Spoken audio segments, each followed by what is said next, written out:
We have just released our latest forecast report for the economies of Central, East and Southeastern Europe, and I would like to ask Vasily about the main trends in the countries that are the new EU member states in Central and Eastern Europe. Well, in countries of Central and Eastern Europe, the situation is pretty good at the moment. So we see a relatively high economic growth, which is about 1.5 percentage points higher than in the euro area. That means that these countries are converging towards the West European level. And the main reason for that are basically labor shortages. So there were quite a few people who have emigrated from this region over the past years. And as a result, there are labor shortages, growing labor shortages, which is pushing wages upwards. And higher wages and higher employment result in higher private consumption. And this private consumption is the main engine of economic growth in the region. You have brought us a table here, a figure of this relationship between unemployment and wages. So this is for the example for the Czech Republic, if I see correctly. Yes. This is the relationship which we can observe in the case of the Czech Republic. So on the vertical axis you see the unemployment rate, and on the horizontal axis you see the growth of wages.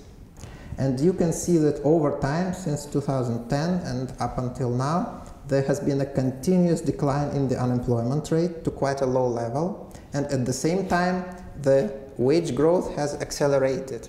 And so there is this negative relationship, which is also intuitively plausible, because the lower the unemployment rate, the stronger the bargaining position of labor, and the higher the wages.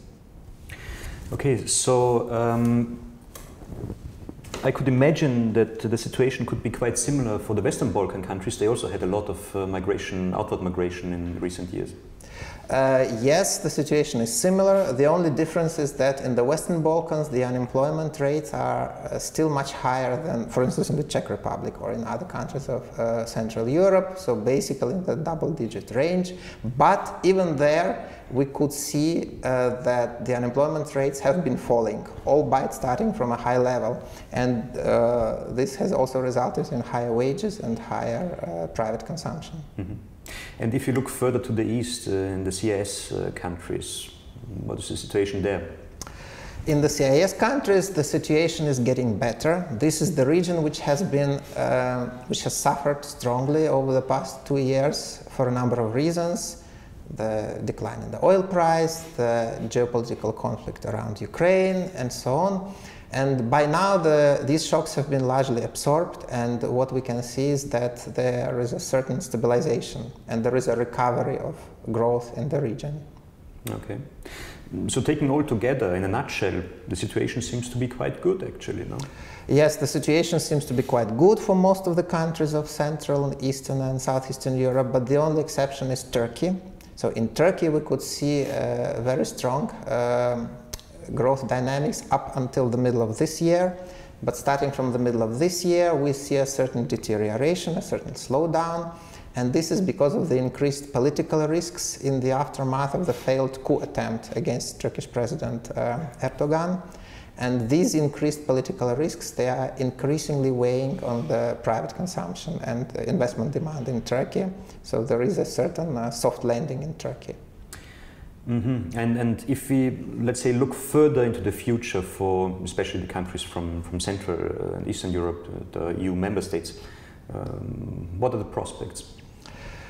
Well, the prospects are basically good for most of these countries. They will continue recording economic growth of about 3% per year, which is a relatively high number, and which means that these countries will continue converging towards West European levels.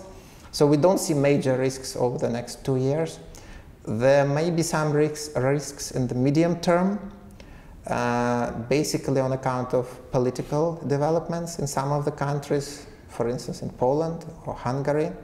But if at all, these risks would only materialize, as I said, in the medium term. Mm-hmm. Let me ask a final question.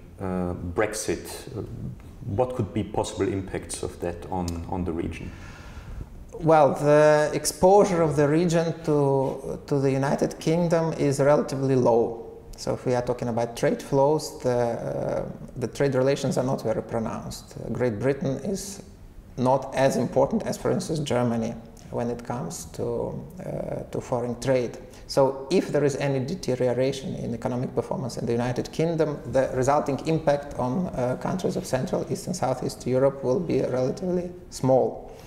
But Great Britain is an important contributor to the EU budget, and the countries of Central and East European countries are benefiting from transfers from the EU, from Brussels. And that means that if the United Kingdom leaves the European Union and stops paying into the EU budget, the countries of Central and Eastern Europe may be affected because they will get less cash flows from Brussels. Okay, Vasily, thank you very much for this information. You're welcome.